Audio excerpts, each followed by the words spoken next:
And welcome, everyone. Welcome to another OSR Tabletop with myself, Richard GM Bluddworth, and I am joined today by Tom Wilson from It's Throw E Games. I always look at that Throw E Games.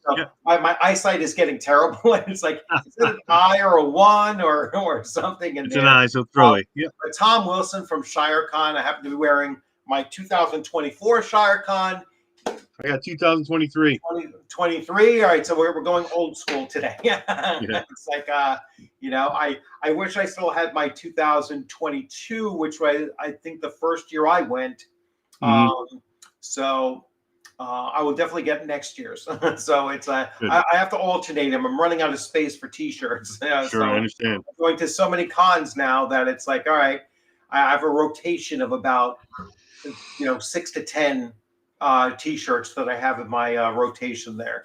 So sure. So anyway, it was so I've been saying it all week long.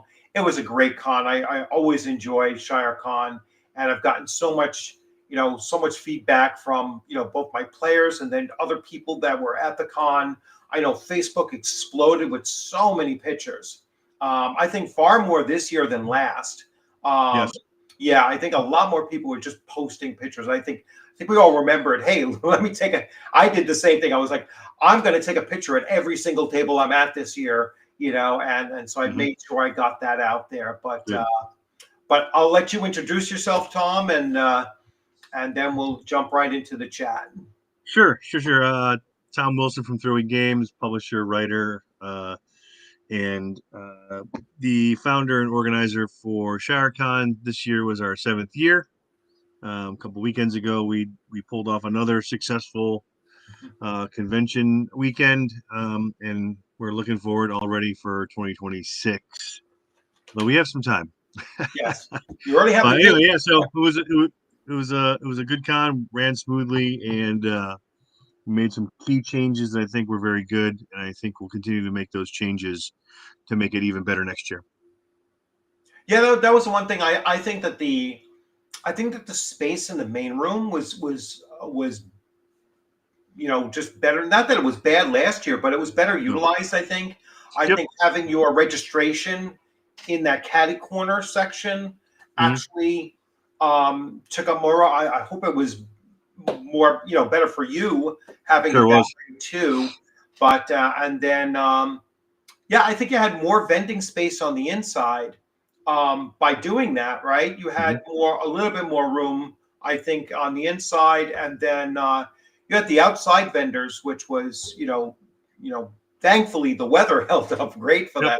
It was a beautiful weekend, Yeah, it was. So I don't think we could have had a better weather-wise than that weekend. Maybe a little cooler would have been better, but it was good. It was a great weekend. Yeah. No, it was a great time. And I know I went downstairs into that room. Yeah.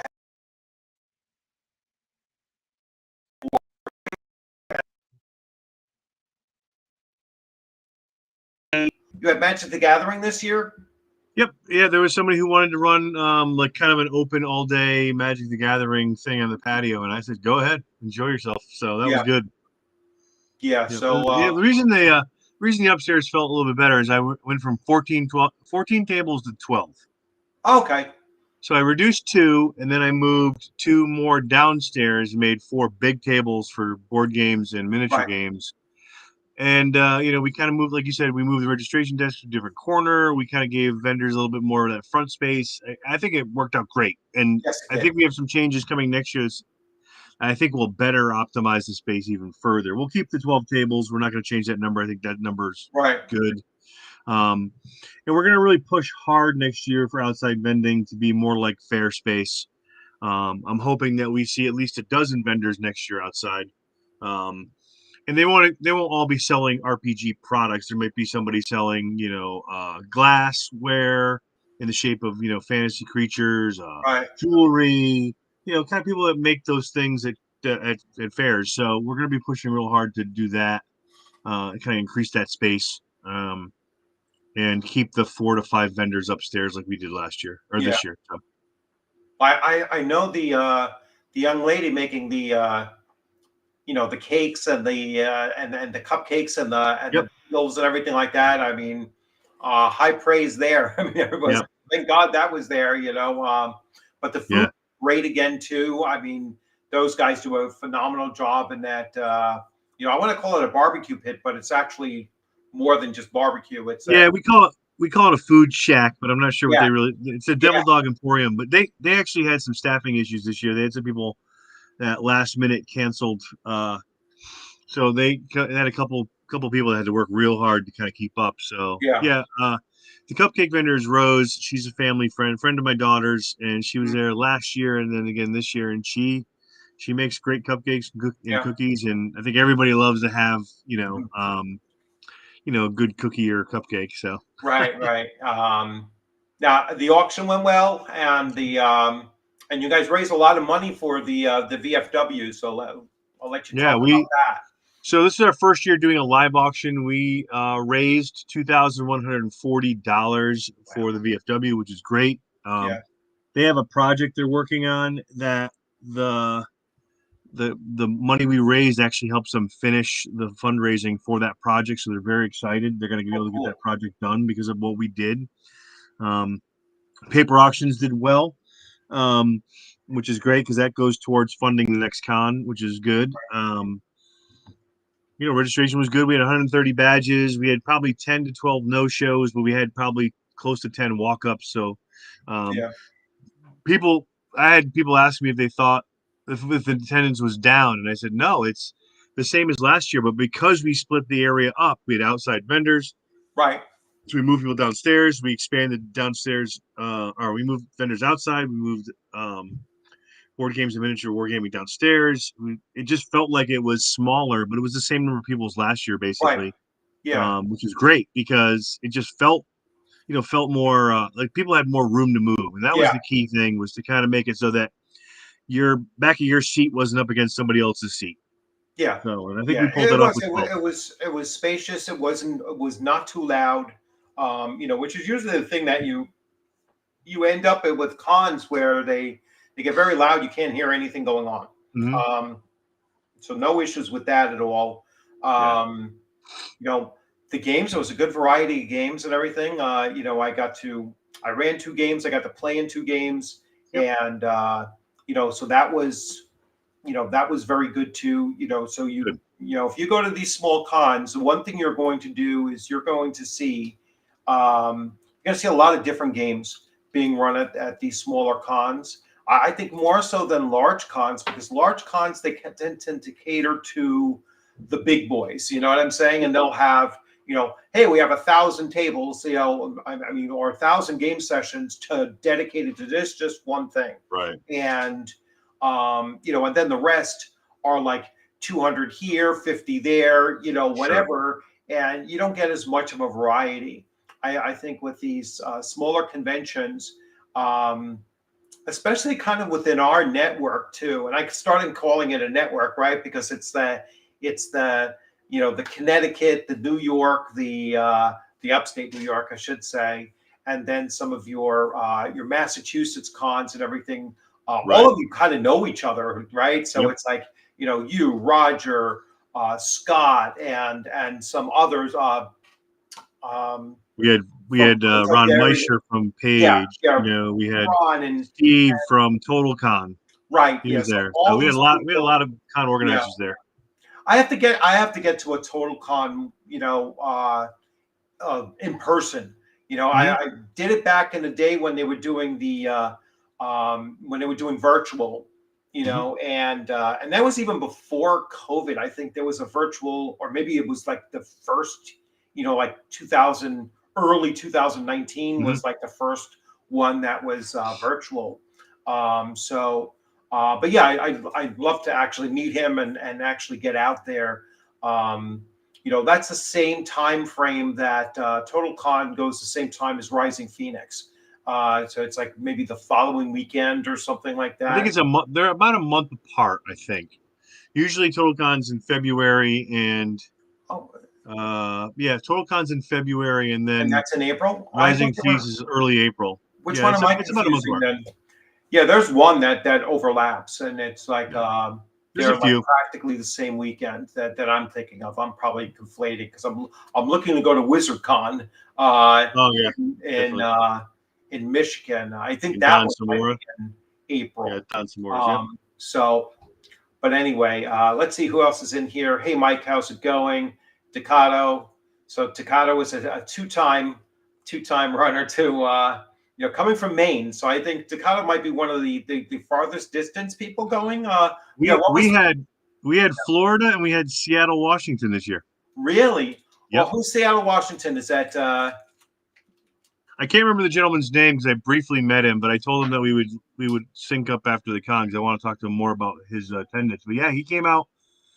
He came out all the way from Seattle for ShireCon, which was great. And then the yeah, gentleman that came out from Florida kind of coupled the ShireCon with a family visit in New York State. So that was sort of yeah, like he didn't come straight for ShireCon, but he made it a priority, which was great. So, but yeah, that's awesome. we definitely had a few people from a great distance come, which Yes, was yeah, fantastic. So. that's cool to hear too. Because that means that it's the word is getting out and Sure. and whatnot. So you're going to do the flyers again, I'm assuming, or Yep, we yeah. will. So when will We will. those be? Well, the next order of business is getting the logo for 2026, which I haven't gotten yet. Okay. Travis is working on some other art for me for another Mhm. project that's coming for a project that I'm actually going to be playtesting at Page called Singed. So he's doing some interior art for that. Once he finishes that work, then I'll get him on the 2026 logo. Mhm. And once we have that, then I can make the flyers and I can do a bunch of other stuff. So I'll do that. But flyers will be hopefully another month or two. Yeah. Yeah.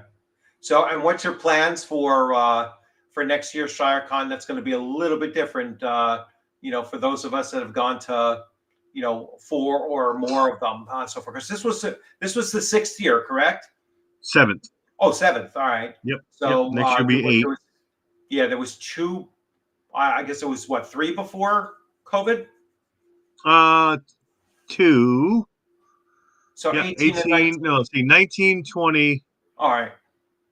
And I think we skipped 21, then 22, 23, 24, 25. So I think that, no, there was 18, 19, 2018, 18, 19. 19, Yeah. 20. Yeah. Yep. So Yeah. there's seven. Yeah. But let's see. So for different stuff this year, I think we're going to look at, I think we're going to remove, I think we're going to move the paper auctions to the bar. So that bar in the back of the Yeah. room. We had it open one night for a little while and it was fine, but I feel like guys could go downstairs and just get what they need and come back upstairs. So we're going to move the paper auctions to the bar Hmm. and free up those metal tables for more vending space. Right. So we'll have vendors in the back of the room and the front of the room. Yeah. We're also going to move the raffles back to the registration desk, which I used to do, but I stopped doing once when I had my tables full of stuff, my stuff to sell. Yeah. Yeah. But I don't really sell my stuff at my convention anymore. I don't it's just too much extra work for me, so I don't do it. Right. So with that I can actually move the raffles back to my registration table, and then move them out. When we go to pull them, we'll move them out to the center of the room or something. But that gives us more vending space upstairs. Hmm. Moves the paper auctions to its unused space. We'll push those three tables on that side of the room down a little bit, just so there's room to walk in front of that bar. Um, and then everything else will be the same. We'll do another year of live auctions. We'll see how that goes. I don't expect we'll make the same amount again, which is fine. Hmm. Because we had like a lot of good stuff this year. So it really depends on what we get donated or what I pull out of even my own collection to donate. Right. So we'll try to do. I'm actually gonna try to do more old school TSR D&D next year in the live auction, so people can get some really cool things there. Oh, cool. I've got some really cool things that I could donate. I got extras of a few old things. Now, donating to the auction, that means that a portion of that goes to the VFW and then the rest helps, or is that how that works? Or well, we did 100% of the live auction goes to the VFW. okay. So I have no problem, Yeah, I have no problem with that too, because pulling I have a stuff whole out of bunch of my stuff that I'm just trying to clear, and it's like, you know what, I don't see an issue with doing it, for that purpose, because I don't, yeah to me, yeah money already spent is money forgotten. yep You know what I'm saying? So I don't worry so much about getting money back. It's such a hassle to sell things on yeah eBay or something and have to deal with sending it out and doing all of that right stuff. It's like, right I'd rather just auction it off yeah.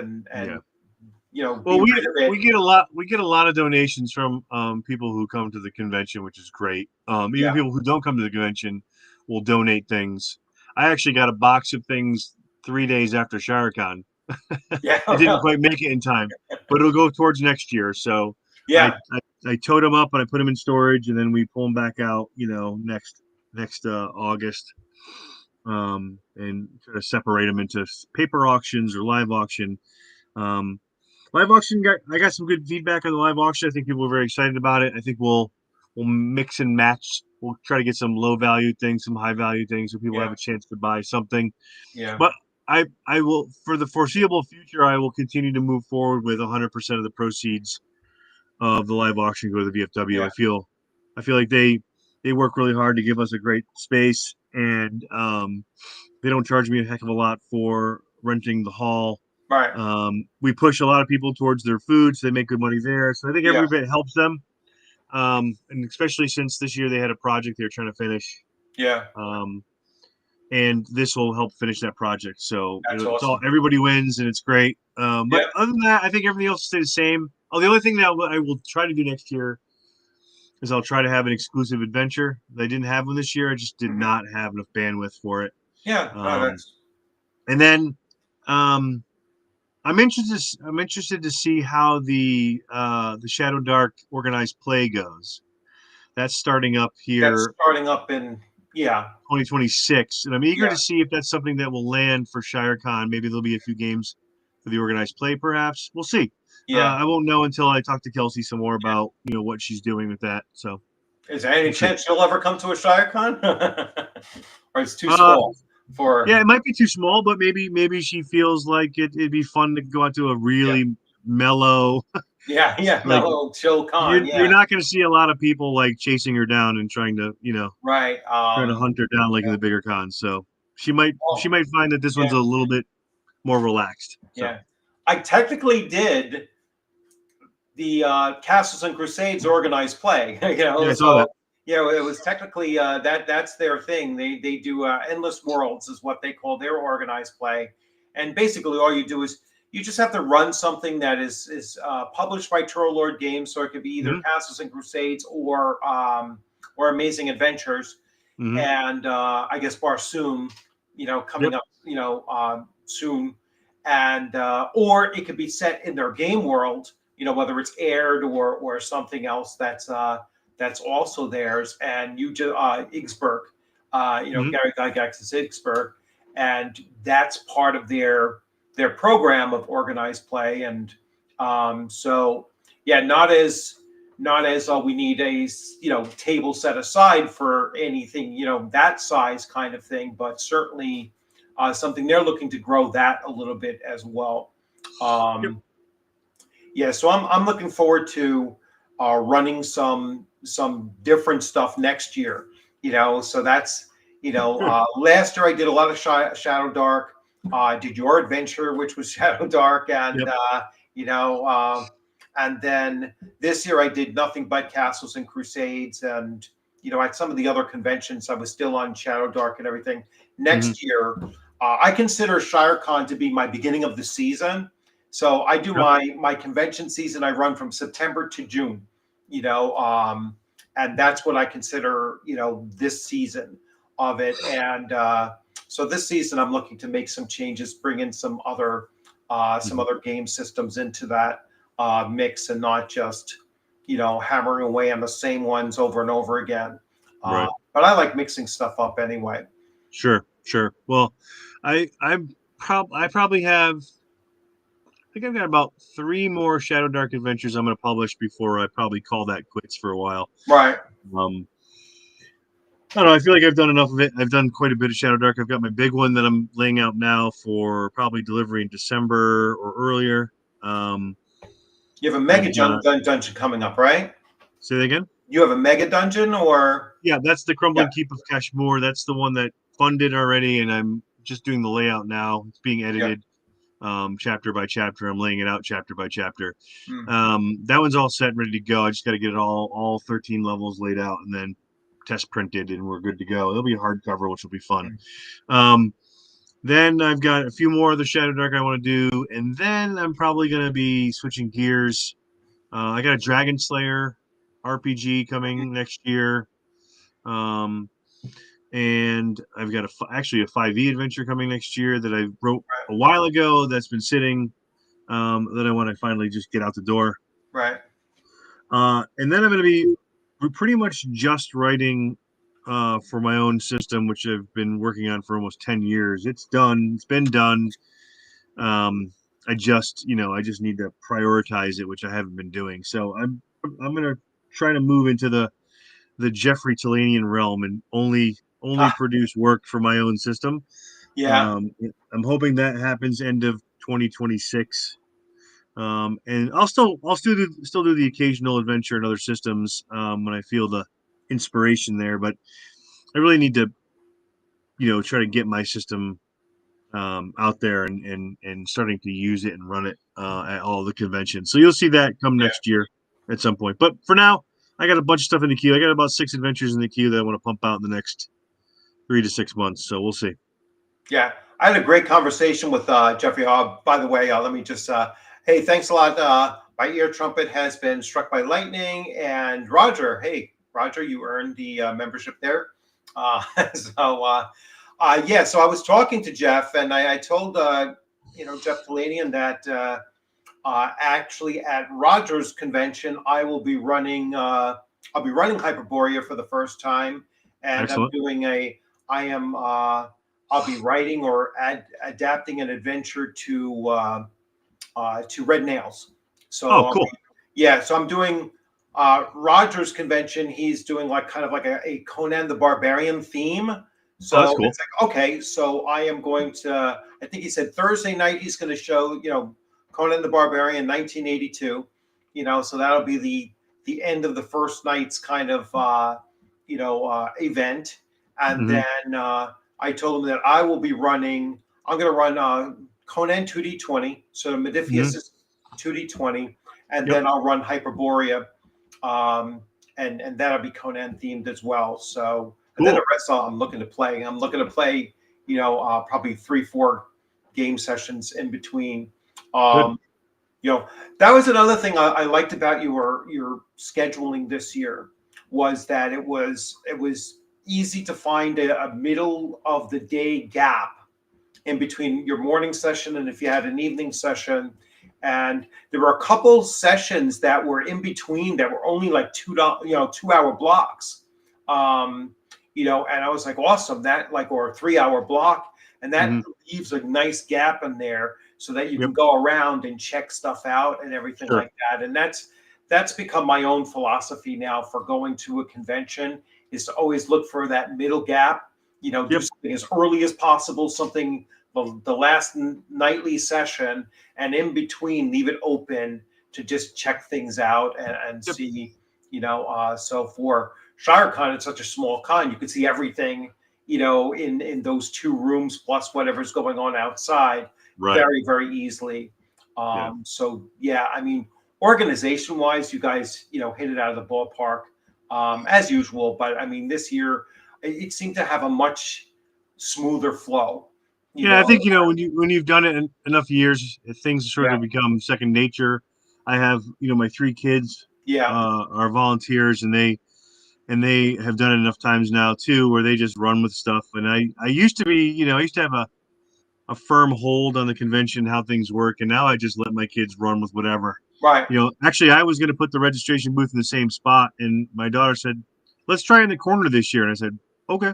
So we put Yeah. it in the corner, and it seemed to work Yeah. better. So, I've learned that they're as invested as I am in the Yeah. success of ShireCon. So if Mhm. they got an idea, Yeah.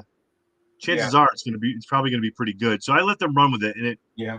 I don't uh, I don't micromanage anything anymore. I just let them run with whatever. So That's it works cool. out good. Now, did they play games too, or? My daughter played one game with her boyfriend, my middle Mhm. daughter. But my oldest doesn't really play, although she runs Hero Quest for her kids, so that's Oh, okay. fun. That's cool. But she didn't, she kind of takes on the role of my right hand man, so Yeah. she really makes sure that everything's running smoothly and gets involved to help out. And then my son will often play games, but this year he didn't. He kind of just hung around and helped out. Yeah. Which is fine. In years past, he's played different games, run games, played games, etc. So it's one of those things where this year he just didn't. So that was fine. Oh, that's Um, nice. Yeah. Yeah. I can't yeah. get So my we're kids.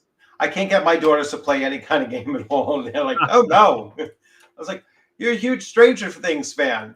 Yeah. So that has nothing to do with because yep. I actually bought the box set, the Stranger Things, starter Yeah. set, and I tried to get them to play that, and they're like, "No, I don't want to play that." It was like, no, it's too nerdy. So I Yeah. was like, "All right, No, whatever." all You know? three of my kids have played D&D. Yeah.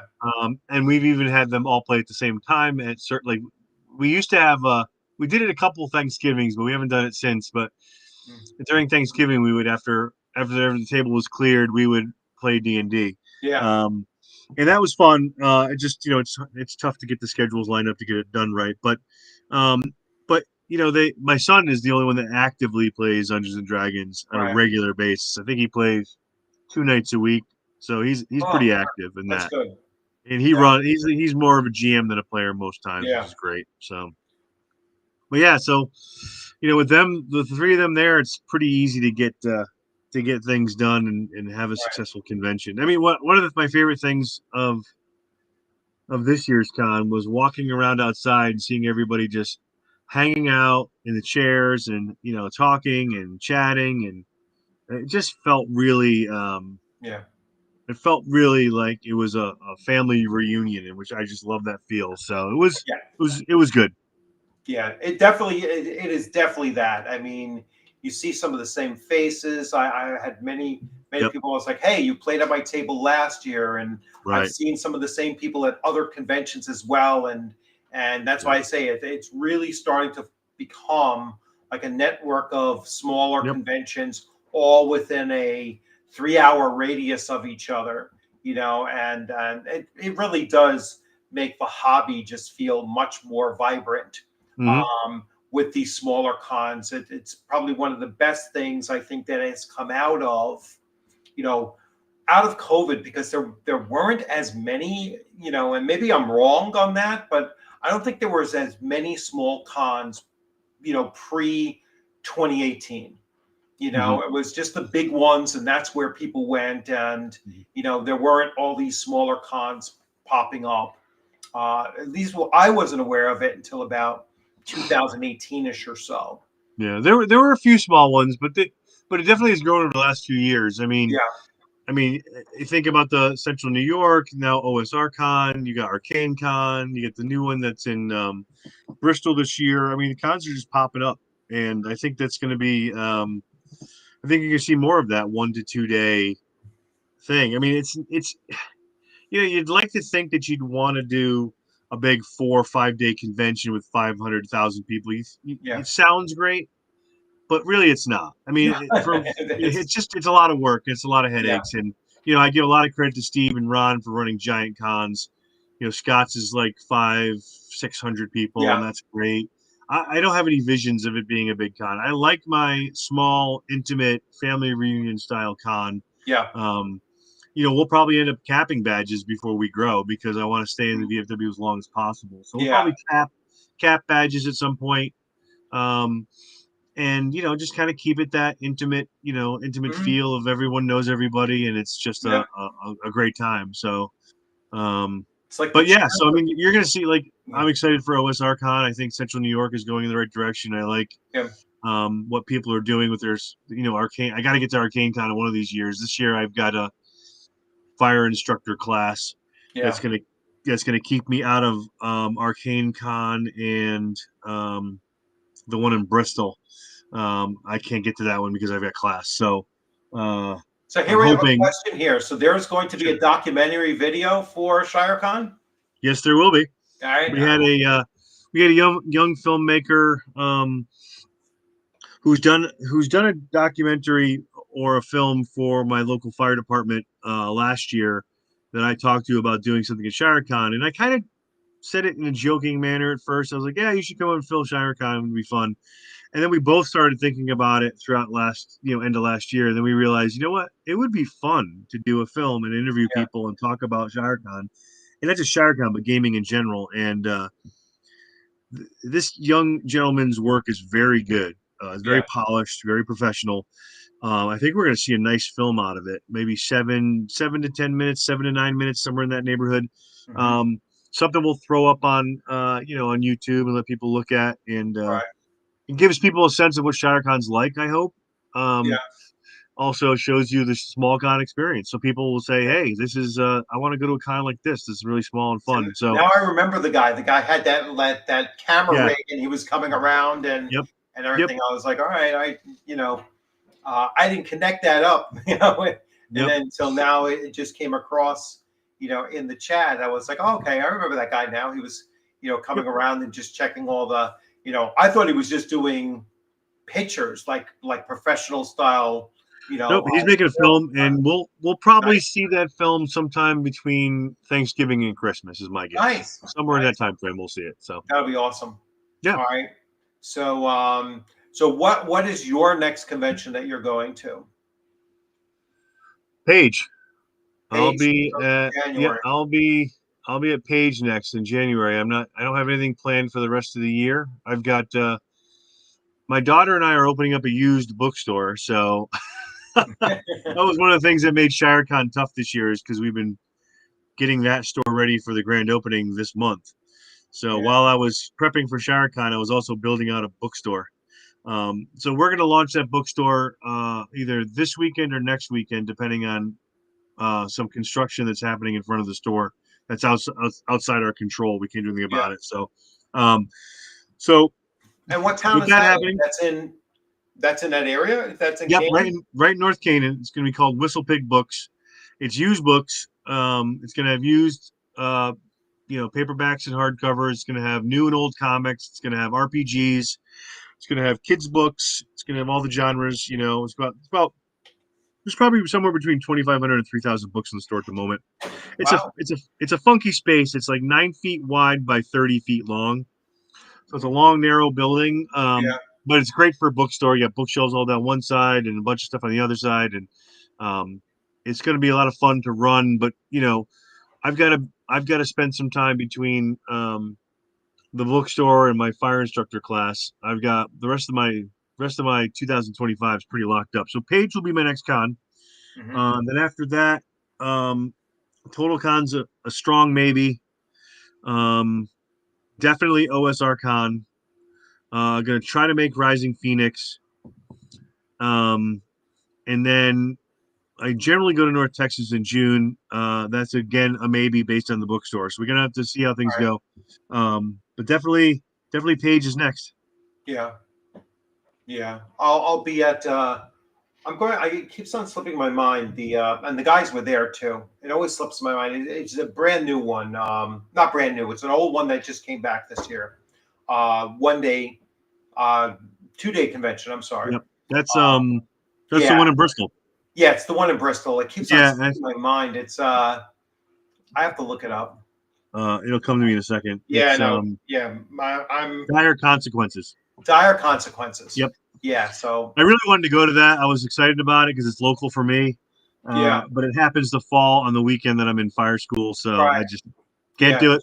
I miss Arcane Con every year because of fire school. So because I always Yeah. have a class in the fall, I'm Yeah. gonna try to get my class done before the fall next year. That way I can go to Yeah. Arcane Con. So Yeah, I'm going to definitely Yeah, so I'll definitely be at that one, and then Mhm. my next one after that is probably Rising Phoenix. Yep. So yeah, I'm kind of spreading them out a little bit more this year, and I'm only doing 2 sleepaways a year. Mhm. So no more three. That's a little bit too much, and you know, since my wife lost the dog, it's our family pet passed in Mhm. February. That it's like, yeah, she's not having it. She was like, no, you're not leaving me home alone. And, you know, the girls are getting older and they're kind of, Sure. up and about, whether it's in college or working or Yep. whatever. So Sure. my wife just doesn't like to be left alone, especially not number of weekends, Right. alone. So it's like, all right, I'll trim it down a little bit. It's like, Well, my goal was to go to more cons as I got older, but now with the bookstore, we'll have to see how that goes. yeah, Because I got yeah, to work the weekends, so I've got to, you know, plans change. My yeah, daughter wanted to open up a bookstore, and I told her that I'd do it with her, and now, that's just now that's going to be part of my schedule. So we'll just figure it out. We'll yeah, still get to some cons because I have to, so get my keep my name out there with publishing and writing. So, right. but we'll see. We'll mix it up every year. There's a bunch of cons I haven't gone to that I would like to go to someday. Like I've never been to Gary Con, so I'd like to go to that. I haven't been to Origins. I'd like to try that once. Um, and a few others. But I've been to Game Hole and I like Game Hole. It's just comes at a tough time for me. Yeah, Um, and it's a little bit of a hassle with the travel to get there and back. I like my North Texas Con because I can go and stay right at the hotel where the game's being played. right, right. Yeah, I don't have to worry about that's a I don't have to worry about big traveling that factor. much. Yeah, Especially if you're traveling far. It's so much easier that it's right there in the same place and everything. And yeah, I mean, even Philadelphia area game expo, it's literally right across the street. yeah. And I drive there, so it's not that big a deal. So Yeah, I have a car. I yeah, and just want to that's get a to. driving trip too. But I'm saying it's Yeah, right there anyway, so yeah. it's not a big deal. I want to Uh, get to Wizard Con and Egg Con as well. Those are two other ones I want to get yeah, to. So I've got a WizardCon. big list of ones I want to go to, but Yeah, that's we'll gonna see how be you go. that's gonna be a tough one because I think that's a driver for me. So that's Yeah, like an 11-hour drive. Um, you the know, long ride. I know it's a long ride, but it's closer. Believe it or not, it's closer than GaryCon, which is like 13. Wow. Um, and just GaryCon is just so expensive. You Yeah, know, um, and it's but I got to go once. yeah. I got to go once. Well, I got to I check it went out. to Gen Con once in my lifetime, so Me I too. kind of, I think I checked off that. I checked off that box. Yep, I Um, did that one year, and it was a great experience. Not my favorite kind of convention, but it was good to do it one time. I can say yeah. I did it, but I don't have to do that again. Hopefully. Yeah, I went when it was a lot smaller. I went in 1985, so I was at Oh Gen Con wow! All right. 18. Yeah, so then No, I I went in 2000 and either 2010 or 2000. No, wait, 2015. I think I went yeah, 2015. I think, and it was a madhouse, yeah, absolute madhouse. So. yeah. No, I did the New York Comic Con twice Mhm. in like 2015 and 18, or somewhere around there. Those 2 years, and it was brutal. I mean, it was cool to go there and to see the stuff. And I brought my daughter the one year because she was infatuated with the actor from Gotham. Okay. The one that played Bruce Wayne in Gotham Sure. and everything like that. And she actually got to meet him, and he remembered That's her cool. name six That's cool. hours later. And she was like so stoked about it. She was like, "He remembered me." I was like, That's great. Leah. My daughter's name's Leah. I was like, Leah, you were the only 15-year-old girl in his line. I was like, Right. what's the reason? Of course he's going to remember you. Sure. For And he sure. had a tiny line too. It was amazing how Yeah. small his line was, in comparison to some of the other ones. But Sure. that convention there was the last one that Stan Lee was at. Oh wow. It was the last one that Carrie Fisher was at. Oh, You know what I'm saying? So it was like, it's a big one. I was like, they were both there. I could have been on either of those two lines, and they weren't huge lines. And it was the last one that the Power Ranger that passed away, Jonathan Franks, or some, Yeah. I was forget. I mean, his line was phenomenal. I mean, he was an incredible, you know, Raw. yeah, incredible draw, and just got right into the crowd, and That's really great. got them involved and everything like that. So, yeah, it was a great con to be at, but it was just with 60,000 people. Yeah, it's just so hard, these big cons. It's, I remember at Gen Con, I was waiting in line or waiting in the massive people to get in the vendor hall, and it was yeah, just like elbow yeah, to elbow, and it yeah, was just insane. And I just was like, this is fun. I'm enjoying right, my experience here, but I not for me. I like yeah, my small cons. I yeah. mean, The leg pain little cons was, is about as big as I want to yeah, go. Plus, on top of that, we walked from Grand Central Station to the Javits Center, which is about a 3 mile walk. Yeah, There, and 6 miles there and back. So that was another thing that we did. We're not going to do a cab. We'll just walk it, and oh, yeah. never again. Jefferson's a good ride. That's a good walk. Yeah. Yeah, it's at least 3 miles. It might even be four Mm, each way. But yeah, that was a rough one. So yeah. that killed big cons for me. It's Yeah. like, nah, I can understand it. yeah. So anyway, let's see. What else do we have here in the chat? So so gaming wise, what do you do gaming wise? Like in between everything else, like what game do you play? Game of choice do you play? Right now it's Shadow Dark, I think, Yeah. is the big game that we play. A lot of board games actually, just to kind of I like testing new board games and checking their mechanics Mhm. out, see what makes them tick. Um, I like playing old board games too, or old card Yeah. games as well, just so because they're fun and they're favorites. But Shadow Dark is the RPG that I play the most, and Desolantia, which is my home system, Mm. which I've not been playing as much as I should. Uh, just because I've been busy. Because I try to take every opportunity I can to play test new material I've written. So, Mhm. then because I've been writing a lot of Shadow Dark, then obviously we play more Right. Shadow Dark. But there's I want to play some more Gamma World. That's I love running Gamma World. I want to play some Gamma World. Which I don't play enough of because I love the old Gamma World first edition. I love it. Um, uh, Yeah, I mean that's pretty much it. I mean, Yeah. I'm also in an ongoing AD&D first edition game. Um, I'm playing a ranger for the very first time, even though I've been playing Really? AD&D for Yeah. 45 years. I've never played a ranger, so I Oh, decided okay. to create a ranger.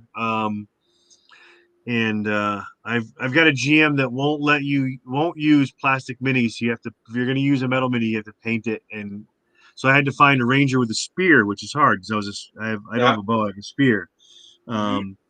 So I had to find a ranger with a spear. Thank goodness for that Texas miniature company because they've got every kind of miniature possible. And Oh, really?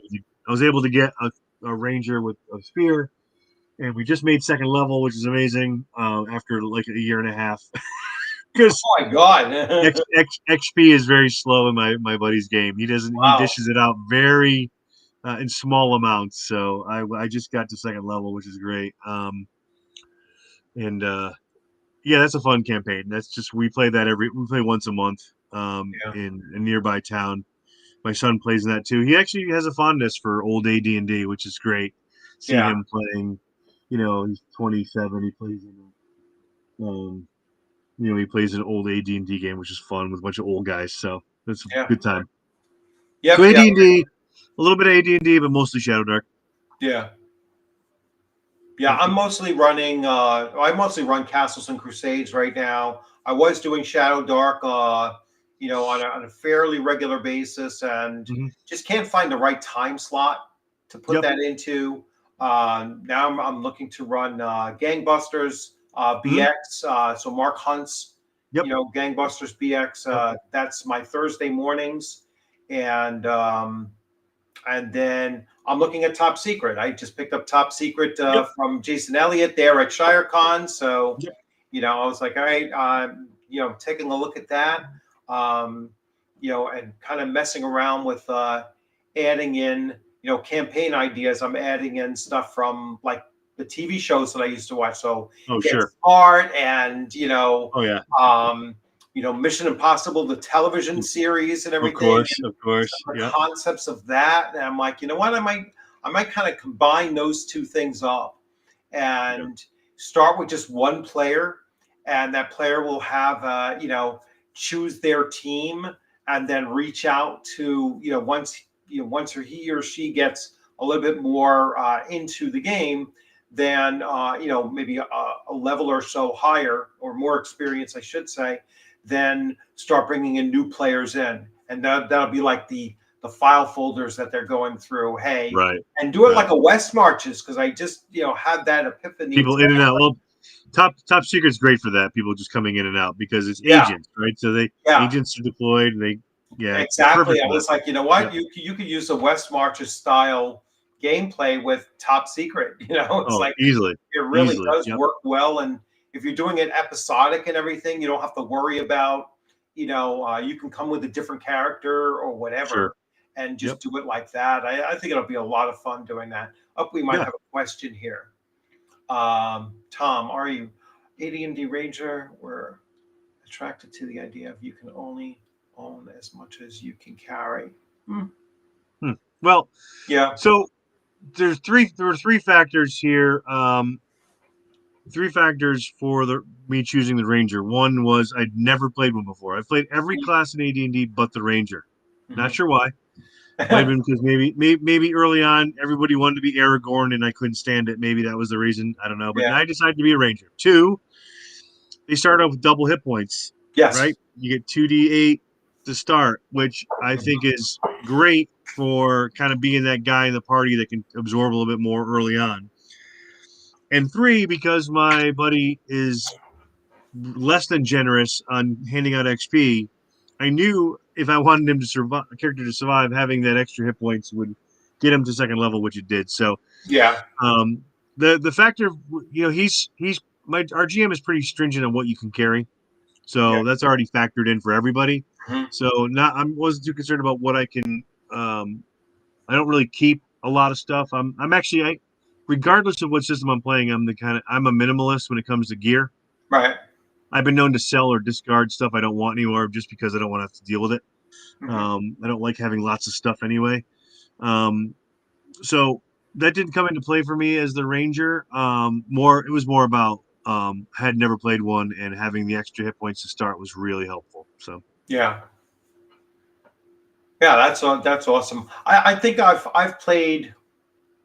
I don't think I've never played an AD&D bard or a monk. I've played everything both. else, including a cavalier, a barbarian. I've played. Yep. I played a thief acrobat was my main for 10 years. That was my main character. I took that out of the Dragon magazine before it was in Unearthed Arcana. Right. So my main character, which was a halfling thief, I think it was around like 5th level when my DM was like, "Hey, check this thing out. You want to use that." And I was like, "Yeah, we'll just keep it like almost like a prestige class, kind of thing, before they even had that terminology back then." Right. Like, oh yeah, he'll just transition and become that.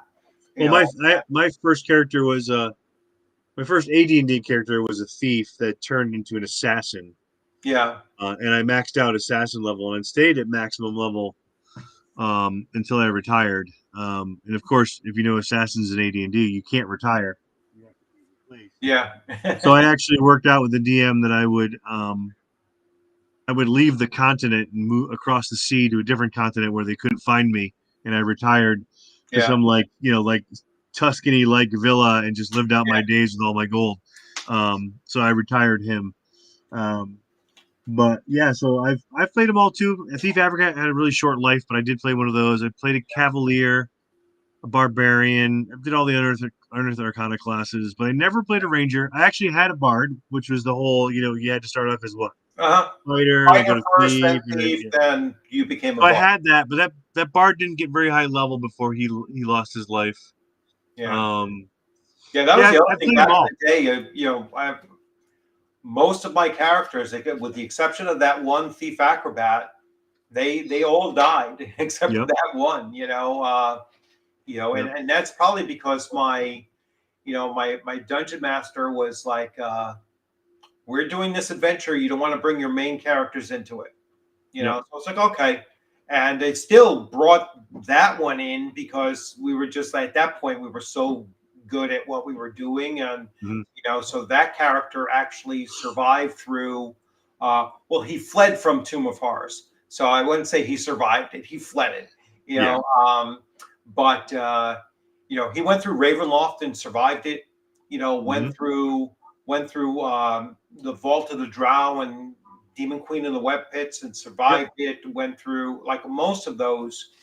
He actually, went through. But the other ones, all my other characters, pretty much died. Every single one of them. Yeah, most of my characters. I think I've only had maybe a dozen or a dozen and a half characters in the 40+ years that have made it past 5th level. Yeah. I had a very high level magic user. I think he made to 17th level before I retired him. And then my assassin I retired, and then I think I had a cleric that got to 12th or 13th level that I retired. So yeah, it's fun to have those high level characters, but it's always fun to start a new character just to try to play. We used to in the early days we mixed up. We would play AD&D, we would play basic, we would play MERP, so Rollmaster, Gamma World. So we always were mixing it up. We played some old Boot Hill and some old Top Secret as well, but we really mixed up our game systems a lot. Yeah. So we never really stayed with one game system for too long. So we always did different characters, different systems constantly. So yeah, we did that too. We played a lot of different games, but we played like 5-6 days a week. I mean, literally for a decade. So it was like from 6th grade through 2 years after high school, we were playing 5 or 6 days a week. So it just became something that we just did. And then all of a sudden, once my first dungeon master went off to college instead of being local, I was like, all right, now it's just like the 2 or 3 of us. And then one of us went into one of our group went into the Navy. And then I was like, all right, now it's like 1988, possibly 89, and then, I was the last one to leave it. I was like, 90 came along, I went into the Army. So it was like, all right, we're, I guess it's done. It's like no more, that for the next 20 years. Right. Yeah, we through high school we had a D&D club, so we would meet twice a week and play. And then I played a lot of sports, so I didn't play after school much, but on weekends we would play. And then during the summer we played. That's where we caught up on everything. We caught up. We would definitely play the 3 to 5 times a week all day. When we didn't, then later, obviously, when you get to your upperclassmen years, we were working jobs and stuff, so we didn't necessarily play as much. But we did play. I mean, when you're 16 years old, 17 years old, you'd be surprised that you can play D&D all night until the sun comes up, and then go to work. And it's not a big deal. Well, I could never do it now, but video games are worse, right? Yeah. Came out, you could play 16 hours straight and then go to work and come back and play another 12 hours after that. And it was like sleep was not important. Yeah, no, sleep was not important when you're into those. Now it's like, oh god, I need games. sleep. Yeah, it's release day. I got to play for the next. I have to beat the game. From the day that it launched to the weekend. It had there's no beating games. They're open worlds. So you just play forever. So So yeah. So I'm really looking forward to ShireCon.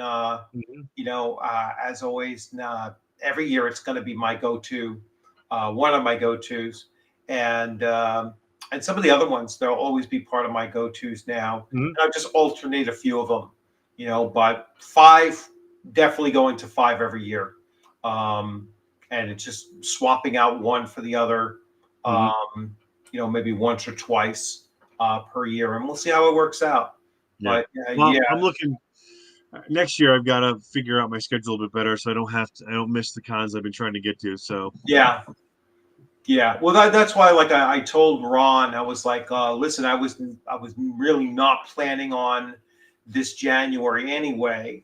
I think my family had a little bit of sticker shock from that. Not that it was expected; that's the wrong term to use. But I came home and I had the flu for 10 days after that.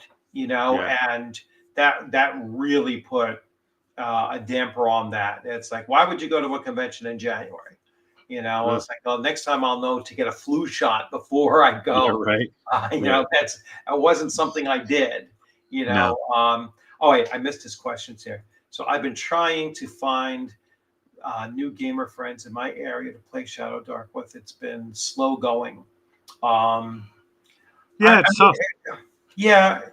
It's people can't commit to a recurring time frame, so they just choose not to either join groups or not play frequently, and it's tough because same thing here. I've been trying to get a couple recurring game groups going, and generally I find one-offs tend to work better, but I'd like to have a recurring campaign, Yeah, I've been having a hard time. Like my Tuesday nights have been locked in for almost 4 years now. So same group of players for 4 years, every Tuesday without fail. It's getting that second one set up it's just so hard to find a proper time slot. I mean, Saturday evenings at 8 p.m. had been working for quite some time. And then because that's when I was running my Shadow Dark. And last year, that's when one of the players passed away. And that took everything out of just like, I didn't realize how much of the like the heart and soul of the group was, until he passed. And it was like none of us wanted to play it anymore. We were like, oh, we just let it fade, and it was like, wow, it was like a crazy thing. And then you go, so now I tried to do it again, and just Saturday evenings for some reason, just things come up often on Saturday evenings. I was like, I should move it to Sundays. I guess it's like, try to find a group and put together a group, but it's hard to find groups outside of, because everybody runs stuff on prime time during the week. It's like, it's hard to do videos, without stepping on other people's toes. Because some people do videos or do live streams every single night of the week. It's like, you know what I'm saying? So it's hard. It's hard to find time slots. Yeah, and I'm not a fan of playing online, so I prefer in-person gaming. So for me, it's even harder because I'm not likely gonna play online at all. So I'm trying to find an in-person game, and that's always tough. I mean, I can always recruit a handful of people to do a one shot to play test something or whatever, but to find something on a regular basis is a challenge. It's hard. And plus the only gaming store, the only game store in my town closed, so that's gone. And it's like, all right, well, I guess it's I'm not going to drive 35 minutes away, and play someplace and then have to worry, well, if nobody shows that I just did this schlep for no reason or whatever. Right. That's why I'm exclusively online, except for conventions. Yeah, I mean, to each their own. People like it. I'm just not a fan of being online. So, I mean, I'm an IT guy by trade, so I'm in front of my computer for 12 hours a day as it is. Yeah. When I want a game, I don't want a computer anywhere near me. So. Right. So. Okay. So listen, I guess we'll wrap this one up and keep it nice and short. And well, thank you so much for coming on and everything like that. Thanks so much for, giving us, a convention like ShireCon. I mean, it's been great, so if anybody out there, if you're looking for a small convention to go to. I've been saying it over and over again. ShireCon in North Canaan, Connecticut is just a phenomenal one. It's always September. I think one year it was October, right? But that was just it it's was always always been September. It All used to be the weekend of Bilbo's birthday, but now we moved it to the last weekend of the month. So, that's right. That's the reason why it's called ShireCon.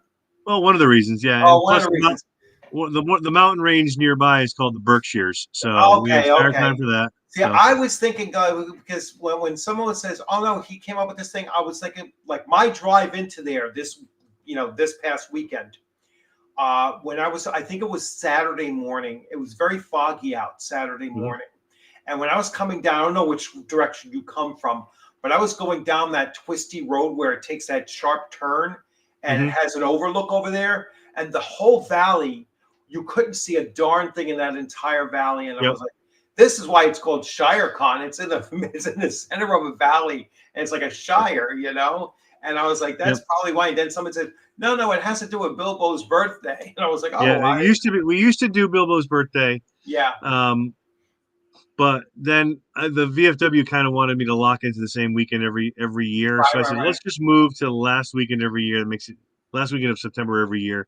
Yeah. Made it easy for them to remember.